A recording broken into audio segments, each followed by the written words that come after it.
दिल ने ये कहा है दिल से, स्कूल खुल गए फिर से। बहुत गर्मी लग रही थी इसलिए पंखा चालू करके घर के बाहर चली गई। मेरे दोस्त ने मेरा हर जगह साथ दिया इसीलिए मैंने उसके हाथ भी बांध दिया। वाह दीदी।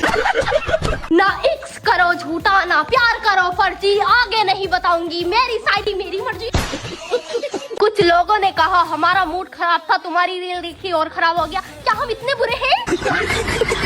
एक लड़की ने कहा हम बस थोड़े से पागल थे, तुम्हारी रील देखी और ज्यादा पागल हो गए।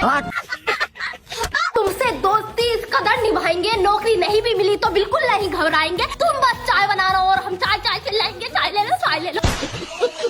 जब भी मैं सोचती हूँ खुद को सुपरस्टार, माँ कहती है बेटा पहले शैम्पू से बाल धोना सीख ले। यार माँ कुछ तो सोचने दो। खाना खाने के बाद हगने जाना पड़ता है इसलिए मैंने खाना खाना ही छोड़ दिया। खाना ही नहीं खाऊंगी तो हगास कहाँ से आ गई। वाह दीदी वाह दीदी।